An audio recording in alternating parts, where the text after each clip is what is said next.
Hi, I'm Andrew Yang. This is Compassionate Las Vegas, the podcast.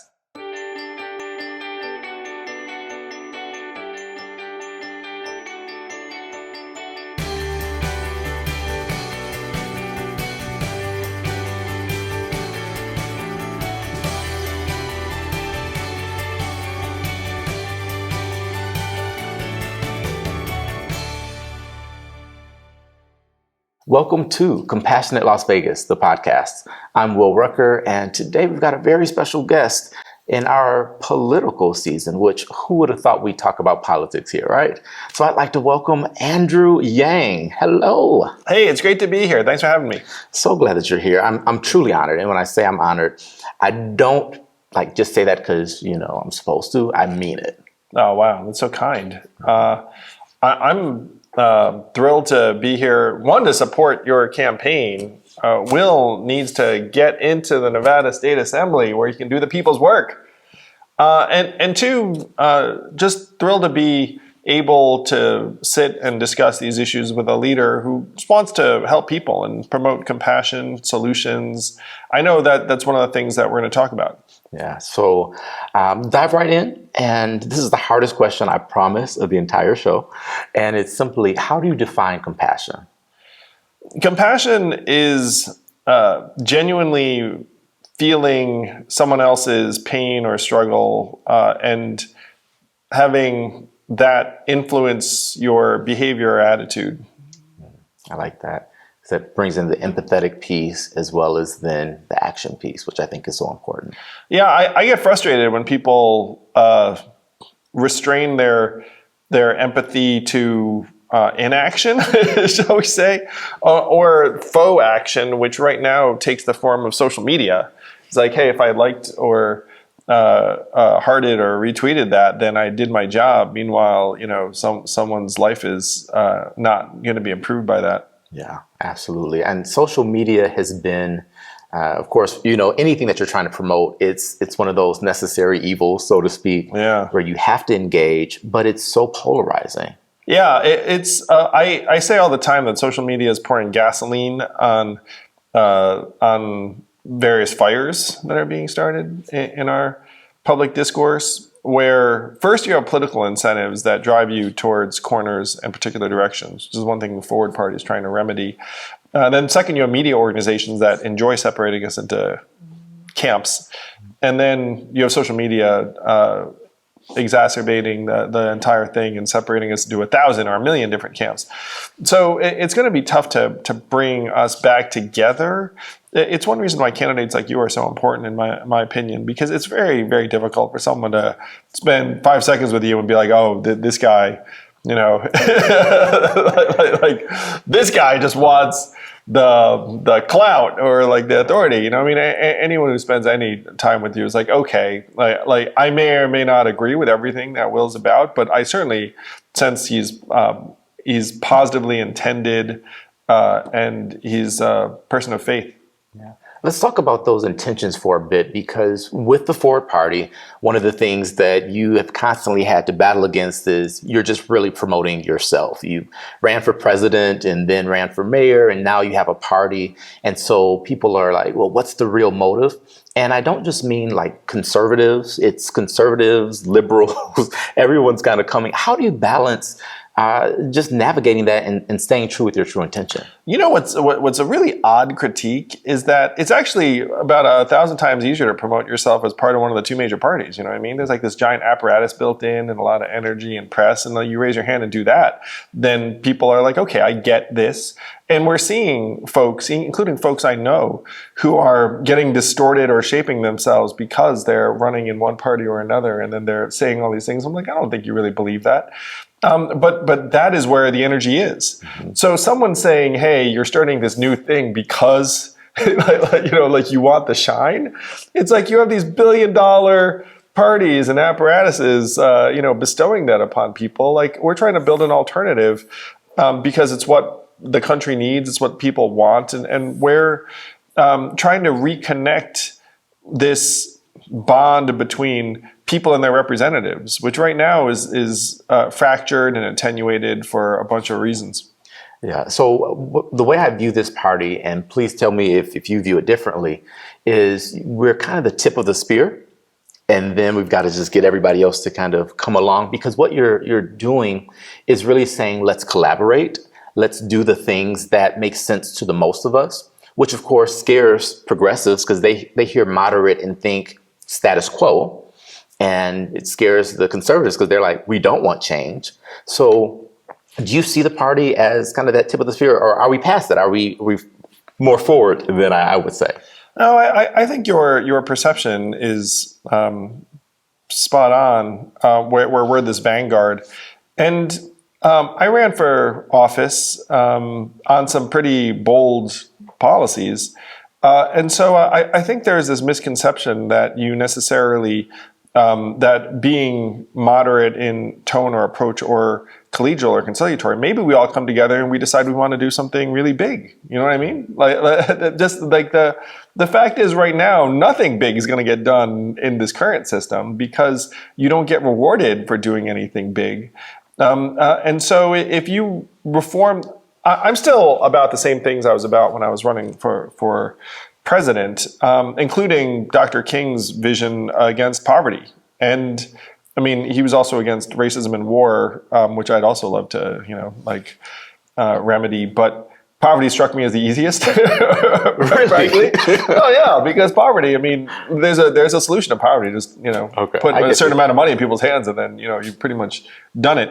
And I, looking at our society, so I ran for president on that idea, and I still think that we should be striving for big, bold solutions like that. But I've concluded that our current political system will never deliver anything like that. And so if you were to refashion our political system where it listened to most of us, then all sorts of things could be on the table. And I don't know if that falls into like this moderate centrist critique. I'm sympathetic. So here it is. It's like I was a Democrat for a long time. I ran on this anti-poverty platform, and I thought that people on the far left would be like, okay, like I'm totally into this because this is even like further than Bernie was willing to go. You know what I mean? But that was not the response because it was just something new and different. And what I came to realize over time was that unfortunately, we're having increasingly abstract ideological conversations that are independent of what it would mean to people in real life. Maybe because we don't even think these things are going to happen in real life. You know what I mean? Like I'll argue for, and by the way, something I campaigned on as well. It's like I think we should have universal healthcare in this country, but there are so many structural impediments to having something like universal healthcare that I would end up.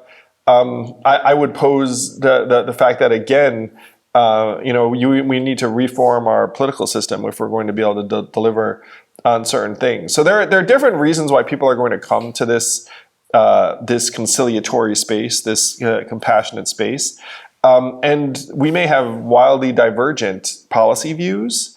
But we should come together and say, look, the status quo is going to deliver us what?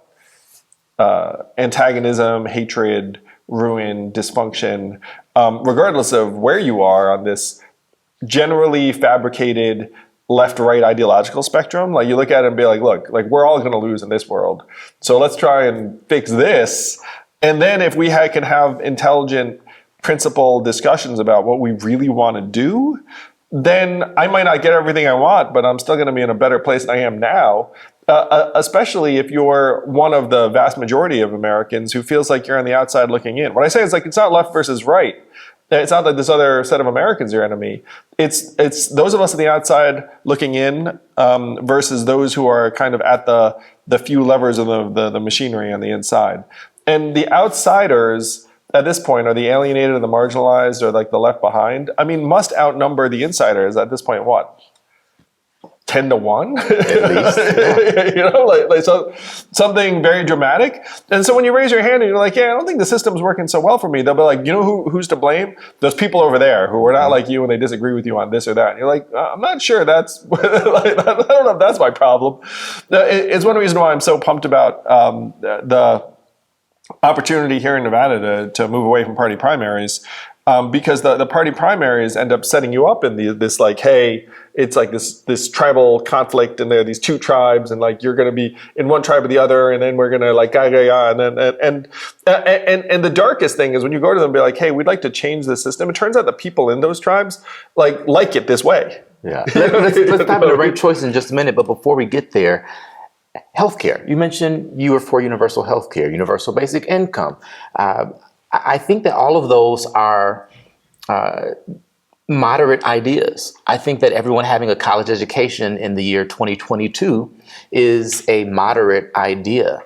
Why do you think that the political parties on both sides have failed to produce what the majority of people want? Yeah, and the system's just been lagging behind for years and years and years. There's been a corruption of the American political system, and it's taken place over, I would say, about 40 years. Started in the 80s, in my opinion. There were intellectual underpinnings to it. There was this school of thought out of some of the business schools around how shareholder values are the only measurement for business success, and then that ended up permeating different pockets of American life, including the culture and government. I used to joke about how universal basic income seemed far out when I was running for president on it, but it was a very mainstream idea during the 60s. And then today, it just seems far out because we've gotten so far out of whack, that the almighty dollar kind of got a hold of things and started dominating more and more of our society, starting around 1980 or so. I don't know why. So you know why 1980 is in my mind as like when all this stuff went down, is because there are I've looked at the curves of the American standard of living, and the difference between productivity and income. So up until around the late 1970s, those curves were like more or less lined up, where like American productivity and American standard of living were going up at the same rate. And then starting in around 1980, like productivity kept going up, and then standard of living started to plateau, where we weren't making any more money essentially since the 80s for like the average American. By the way, then we jacked up the costs of healthcare, education, and housing, and that's why Americans are so pissed off and distraught. The American dream, which my family came to this country for, is just that your kids are going to do better than you. And today, most of our kids aren't going to do better than us, and it's pissing everyone off. And you're looking up being like, well, like, what the hell happened? And then the political figures, again, will be like, nothing to see here. Like, you know who's to blame? Like, those guys. And you're like, wait a minute. Like, shouldn't this be an everyone problem? Whether you're a rural white family in a red state or, like a black family in a blue city. Yeah. The parties are a challenge. And as a Democrat, I can say that from the inside and say that even though we are, I'm doing air quotes for those listening, one party, we're not one party. We don't all think the same. We're not a monolith. There are a variety of ideas and approaches within even the Democratic Party. But what I think unites us is value, what we believe in, not necessarily how we get there, but what we believe in, I think, is a unifying factor. For those that would say having multiple parties dilutes something like the Democratic Party because we are such a big tent and empowers radical conservatives, how would you address that issue? I feel like the standard for the Democratic Party and for our political system generally would just be how are people, families, and communities doing.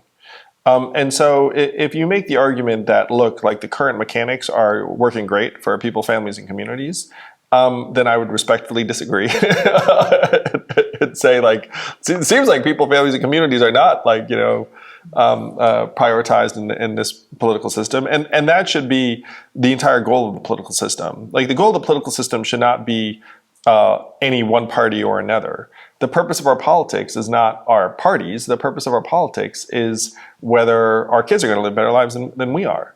And so if, let's say hypothetically, we were all in a world where we were confident our kids were going to live better lives than we are, and the Democratic Party was like, hey, look, we did that, then I would look up and be like, yeah, okay, cool. Instead, we're not in that world. We're in a world where reasonable people are looking up, very, very anxious and terrified about the future their kids are inheriting. Problems get worse, not better. And the Democratic Party it isn't really tied to the fortunes of the Democratic Party are not tied to ours. Like that's the fundamental disconnect that has to be remedied. And in my view, the best way to I vastly prefer a good person in office to someone who's less good. But we should know that we're past a point now where if I get a good person into a particular seat, that all will be well. There have been good people in various good seats, and the reality is degraded, and then people are getting more and more frustrated and pissed off, and so if someone says "Hey, Andrew," which obviously I have heard, is "Hey, Andrew, you were Team Dem and now you're not Team Dem, and I don't like that," then I'll be look, I'm doing what I think is best for American families and communities, and if you make it so that that someone like me has less to do, great. You know what I mean? If anyone, Democratic Party or whomever starts going around improving people's lives and solving problems, I'm all for it. Yeah, what I hear in this is you have a long range view, and it's fueled by hope, not fear.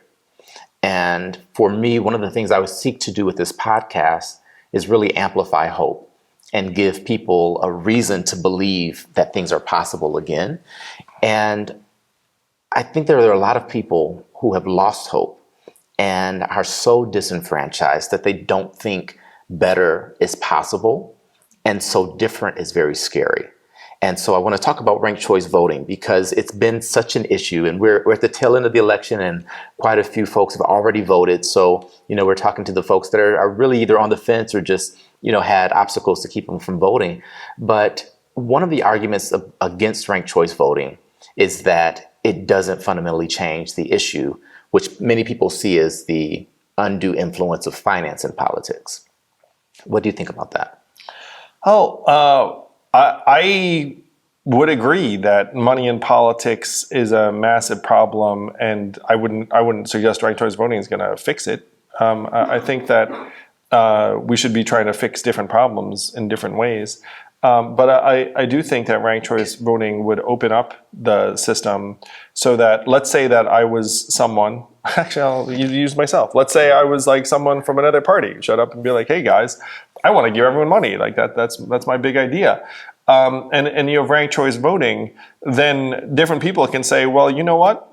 I'm going to take a chance on that candidate or that party, and then rank, let's say, Democrat second, so that there isn't any harm done to the party that I've been traditionally supporting. That strikes me as a win. And that doesn't solve the fact that we have way too much money in politics, but you can imagine new entrants that are scrappier and don't have a whole lot of money actually getting some headway and traction in a system where people are allowed to vote however they like without fearing they're going to waste their vote. Because no one wants to waste their vote. It's if you think this candidate has zero chance, you're voting for that candidate doesn't seem very wise. But if I can vote for that candidate and then just rank the more traditional candidate I think is going to win second and just know that no harm was done, then that should be good for people and parties with less resources. Yeah, I see it that way. I certainly do. And I'm one of those people that believes in voting my values. And what I have seen is sometimes it's a choice between voting your values and knowing you're going to lose, or kind of voting for the lesser of two horrible outcomes. Well, yeah, these systems have set us up and pit us against each other in a way that's really false and unfair to us. Mm-hmm. It's what you're saying in a lot of situations is okay, look, there are folks you don't like, you don't want them to win, so we're going to give you this other option that you find more acceptable, and that's the entire ballgame. And then if you say, look, maybe I'd like to be able to vote my values and not increase the chances of people I don't want to win winning, so let's just implement that system, ranked choice voting, people will be against it, not for any good principled reason, but just for the simplest, most straightforward reason, which is like they like things in a way that they can control. It's like if you look at the objections to ranked choice voting, they just seem so disingenuous. Like, I just wish someone would raise their hand and be like, hey, we don't like this because it would make things less controllable and predictable for us, like whoever us is, because that's the truth of it. Like, but what is the actual, like, what's like the stuff they present? Too confusing, like too obtrusive, not ready. I mean, like, this stuff is stupid, really. I mean, like, I'm a parent. I've got a 10-year-old and a 7-year-old. They can rank their preferences 1, 2, and 3. If I go into like a McDonald's and be like, "Hey guys, like, what do you want?" like they can sort through candidates that might have different letters next to their name. Like that. This is so saying that that's too much of a hurdle for voters is really just it's not honest. And also as a numbers guy too. I mean, ranked choice voting has been used in New York, where I live. And 88% of New Yorkers found it simple to use. And so one of my jokes is like 88% of New Yorkers, like 100% anywhere else. Oh, no. It's like, I mean, I think it was around the same percentage of Alaskans. So like saying this stuff's complicated is like, it's really weird, because it's like, wait a minute.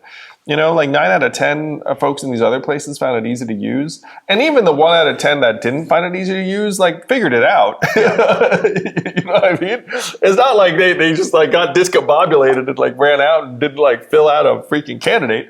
I mean, you can fill out one candidate and just rank someone first, and that's all you do, and it's fine. My mom is here, and she loves to tell people about me as a child. And when I was a child, for my Christmas list, I actually did the ranked choice thing. I was like, this is what I really want. But if you don't get me this, then I want these 2 things. That's good. And if you don't get me these, then I want all of this. You're ahead of your time. Yeah, so also made your mom's life easier. Well, I ended up usually getting everything, so I think that was the easier part. Wow, some good mothering. But with that, I want to talk about consciousness, because I think that's really the idea of change is one that is hard for people to embrace. It's the saying that everybody wants change, but nobody wants to change. And so is our consciousness as a society ready to do things differently? And here's kind of what I mean. We're comfortable with the 2-party system. We've experienced that. We've had that. We're comfortable with capitalism. And we think that that's, even though most people define it completely incorrectly, and most people are not capitalists, but that's a whole nother podcast. Even though that's the case, they're comfortable with it. They're familiar with it. Are we evolved enough in our consciousness to evolve? Yeah, in many ways, that's the threshold question, isn't it? And for people who become anxious and insecure and fearful, and then if you present change, they're like, oh, like it's going to be worse. Like, I get it, because we have been eroding your confidence in our ability to evolve positively, probably, for years and years. And so then if someone shows up and it's like, hey, it's evolution time, they'd be like, oh, like, I don't believe we can do it. And you're like, oh, it's like, yeah, you might have a point. But in my view, we don't have choice but to try to bring people in that direction, because things will not stay the same even if you'd like them to. Like, things are going to get worse or better.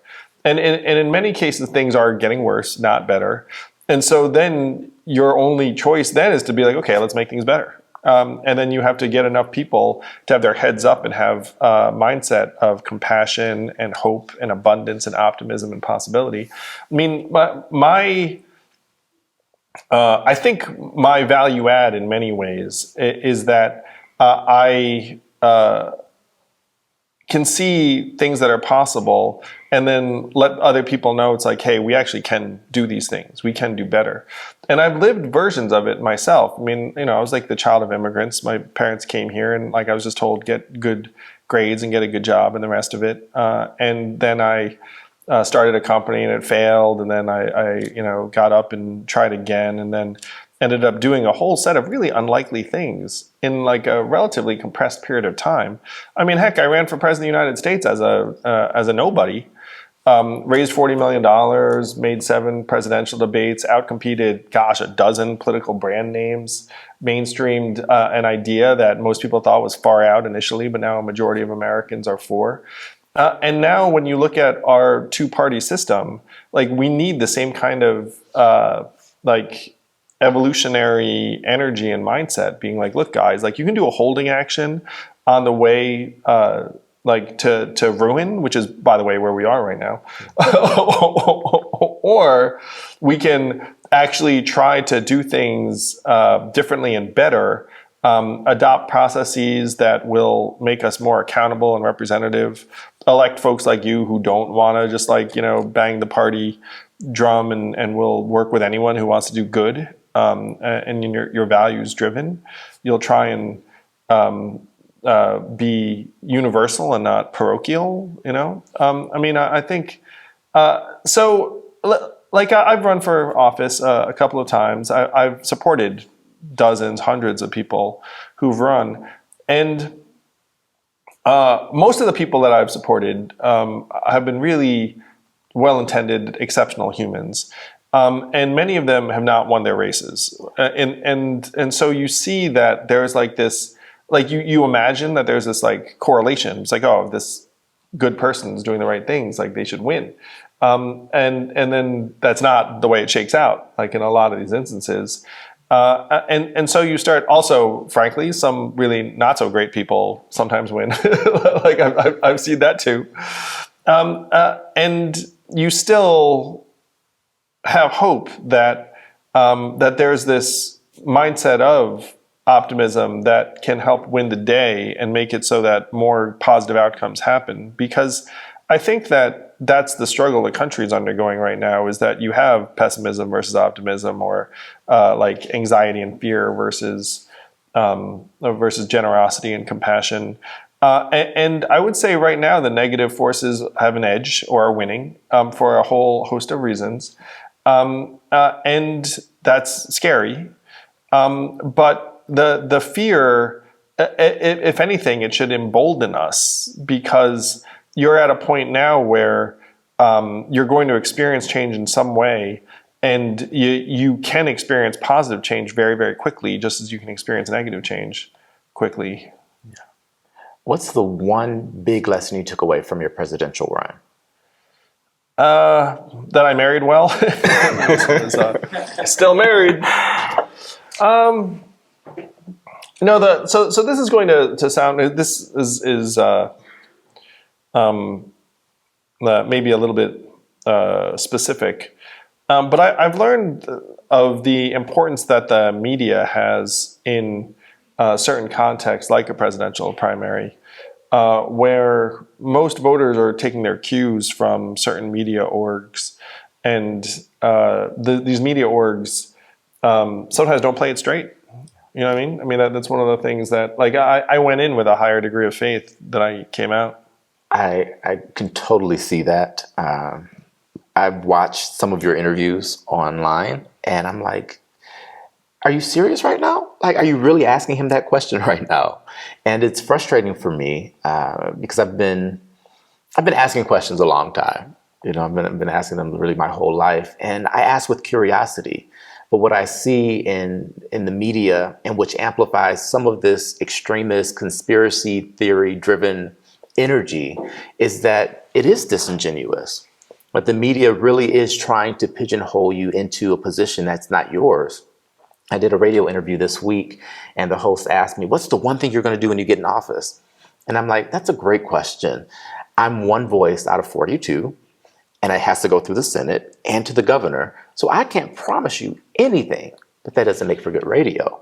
And so I can bring my character, I can bring the way that I think about problems, but I can't promise you that if you elect me, I'm going to get better schools. I'm going to try, but I'm one of 42, and there are systems in place that are actively against changing the way things are. So I guess I say all that to say, I prefer podcasts because you can talk a little longer. Yeah.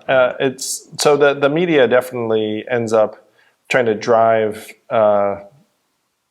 ratings and energy in a particular way. Cable news is maybe the worst medium. Podcasts are much better. Radio is somewhere in between. But it's one reason why I value what you're doing here with your Compassionate Las Vegas podcast, is because you recognized very quickly that you need to have like a way that you can get your message out in a way that's genuine, and have conversations with people in a human way that actually lets people get a sense for themselves. Yeah. All right. So I want to switch directions for a bit as we wrap up our time together. I want to know what you're listening to. What music is keeping you going these days? It's weird. As I've become a bit more of a fuddy-duddy, I've found myself listening more to 80s music, because like there was a long period when I was like moderately current, and then I was not current anymore, and so then I just have like recalibrated and been like, oh, let me just listen to the stuff I grew up with. Hey, nothing wrong with 80s music. Yeah, there is nothing wrong with 80s music. I'll fight anyone who says there is something wrong with 80s music. So I was about to say it's the best decade of music. I don't know if that's true. Is it? Wait. Best decade of music. Okay, I'd put the 80s above the 90s and the 2000s. So yeah, I guess it's 80s. So 80s, you had Tina Turner, you had Michael Jackson, Whitney Houston, Prince, maybe the greatest of all time. The list just goes on and on. So 80s is a hard decade to beat. It's like one of like, so when I was running for president, I got to meet some rock stars that I idolized as a kid, and I'm just like, oh my gosh, like this, and then and they like knew who I was because I was running for president and all that stuff, and I was like, it's evil. So not a bad perk, right? So I had it was like it was one of some of the only times I fanboyed out. But I was talking to someone who was friends with Prince before he passed, and it was like, oh, Prince would have really loved you. And then I thought to myself, it's like, I might have met Prince. maybe so, like, I love Prince. He was a genius. I saw him in concert any number of times, but like, I would never imagine myself meeting him as like, in a social context. So anyway, I was a missed, rest in peace, Prince. Yeah, I would have liked to meet him too. I did get to see him live as well. So that's nice. Where did you see him? Detroit, Michigan. Oh, really? Yeah, at one of the big stadiums that we have there. No, I take it back, at a theater, Fox Theater in Detroit. Yeah, he played very small venues and big venues. It's wild. I saw him in some very, very small clubs, and it was where he would just go and like mess around. He was a real musician. Like, he was a real freaking musician. The craft was it for him. So, all right, what about books? What book would you recommend that folks read? Right now, I tend to read a lot of books about democracy. So I this is going to be self-promotional, but I did write a book about my presidential campaign and what I learned and figured out, and why I think we need to have a different approach to party politics, called Forward Notes on the Future of Our Democracy. And for people who are concerned about democracy, like I'm concerned too, I might be concerned for slightly different reasons than others are, but we're really in a very, very precarious time. So in addition to that suggestion, another book that I read recently I was very excited about. There's a book, this is going to be very, very wonky, but I read a book called The Politics Industry that really affected me, and it talks about how the incentives in our system drive decision makers a certain way. Yeah. Just one quick deviation on that. Yeah, incentives, when you change the incentives, the behavior changes. I don't know why that seems to be a hard concept for people to get, but like if you change that, things change. So anyway, back to you. Yeah. No, and that's it's like people. It drives me nuts when people are like, just go on TV or whatever and be like, hey, let's be moderate, let's get along, when all the incentives are to be a nutcase. You know what I mean? Like if I'm a nutcase, I get energy, I get money, I get votes, I get all this stuff. Particularly, frankly, on one side, it's like that side. And so those incentives are just compounding and getting stronger. And so if you want things to get better, then change the freaking incentives. Like where you changed the incentives in Alaska, and look what happened. Sarah Palin loses in a race that she would have won in a conventional process. Lisa Murkowski, only Republican senator who voted to impeach Donald Trump, who's up for re-election. Republicans in Alaska, her approval rating went down to 6%. And yet she somehow got through the primaries. You know why? because anyone could vote in that primary. If it was just a Republican primary, there's no way she's coming back. Oh, by the way, if there was a Republican primary, she probably would not have voted to impeach Trump because of incentives. You know, you look around at these other political figures.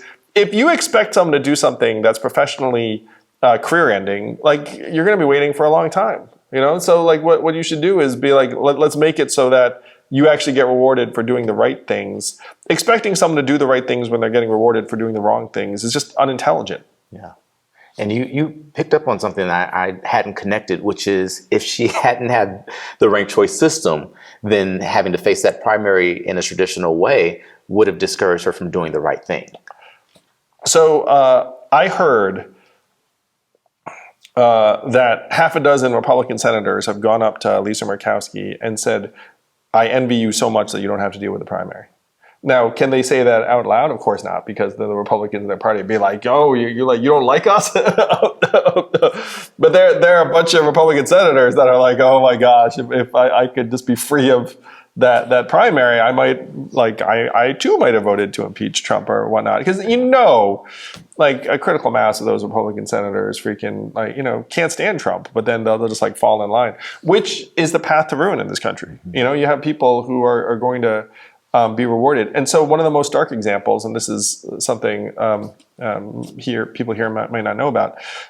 So Mike Lee in Utah, who's running against Evan McMullin. Mike Lee was an anti-Trumper who voted for Evan McMullin in 2016 as a protest against Trump, being like, Trump is not my guy. And then fast forward, now he's like Trump endorsed, texting with Mark Meadows on January 6th, being like, it's like, now I'm Trump's guy. So he just like flipped completely from being a never Trumper to a Trump acolyte and a stooge. And so now he's running against Evan McMullin, the guy he voted for in the presidential election in 2016. And Evan McMullin's like, dude, you voted for me. and now you're like, a Trumper. And you know why? Because Mike Lee figured out that's where his bread is buttered. That's like, look, like the Republicans in Utah will be down for Trump. So I guess I'll be down for Trump too. It's saddening to see many political figures kind of just go where their base is going. But I know people who are running in that party who are saying things. It's like there's no way they believe that, but that they are competing, and on some level, you have to say, well, it's like, look, if I want these people to seem more reasonable, I have to change the system they're in.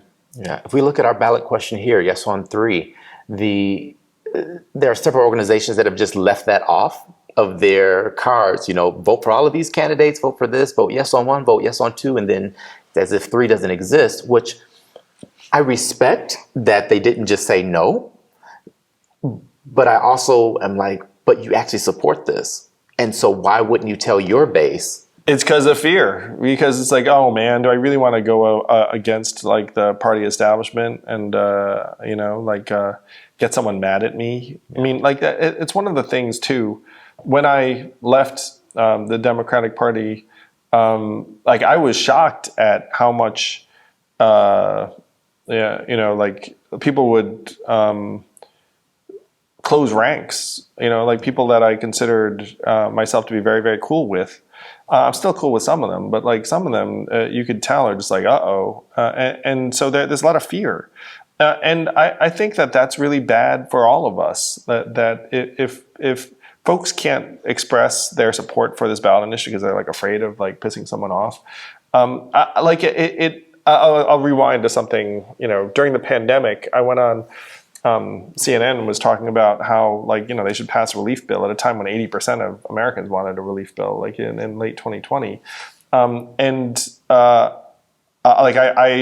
It turns out that like you were not allowed to criticize the Democrats' inaction on that bill. And Nancy Pelosi at that time, was holding it hostage, and only she knows why. The anchor was like, "Hey, what do you think?" And I said, honestly, I was like, honestly, like, they should just freaking pass this bill. I mean, like, what the holdup is.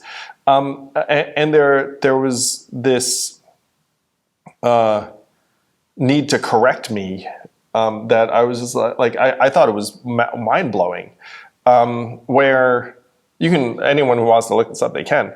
Nancy Pelosi went on that show the next week to sort of to like correct me.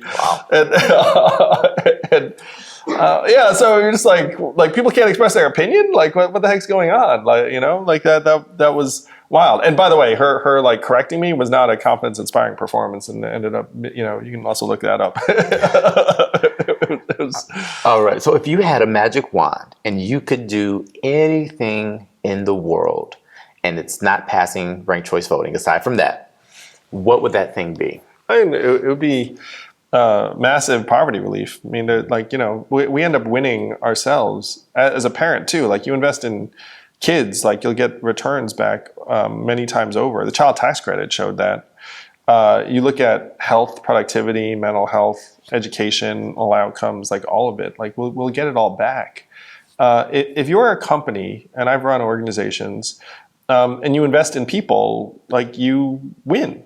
It's just in our political system, that's seen as a pure cost and a waste, and it's really dark. It's very dehumanizing. It's like any good company invests in its people, any good country or society that wants to like flourish invests in its people. Here, and this too, this is one of my beefs with the Democratic Party. It's like the Democratic Party does not want to invest in people. It wants to invest in systems. It wants to invest in bureaucracies. Like as a parent, parents might be able to relate to this. Like 2/3 of our kids' outcome is determined outside of the school. It's like what's happening in the home, words read to the kid, levels of stress in the household, nutrition, like any of a bunch of things. And so when you say to folks, like, I want to help kids learn, the best thing we could do is just put resources into the household, and the kid would have a much better chance to learn. But But for whatever reason, like that's not the way we think in our systems today, and that's what my big problem is with our current political approach, is that what happens to people and families isn't the measuring stick. I mean, the child tax credit that was passed nationally, and people who are watching this remember this, like that, where you were getting $300 a kid for a number of months in 2021, and you remember those checks. And by the way, 174 economists looked at it and said, this is the best thing the American government has done for its people in a generation, and we should keep doing it. So what happened? Of course, they got rid of it at the beginning of this year in 2022. And one of the things that stunned me was that there was no outcry. It's like millions of families just had a lifeline cut in a way that they felt immediately. Like protests in the street, no. Like anyone outside of members of Congress offices, no. Press treatment, almost completely absent.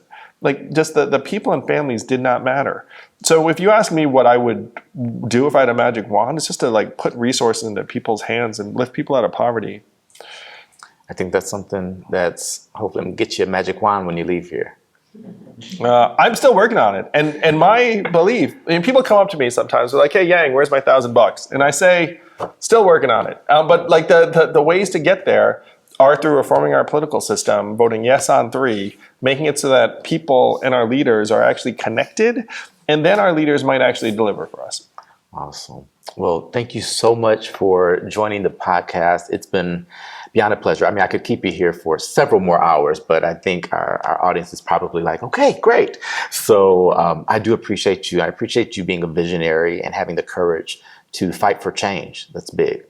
Well, we have to get people feeling positive enough to think that change is a good thing. And one way to get them there is to have someone like you in the state assembly, because, people around you be like, oh, this guy actually cares about me and mine and wants to do right by us.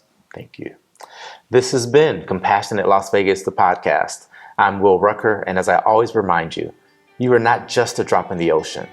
You are the entire ocean in a drop, and what you do matters. So live compassionately.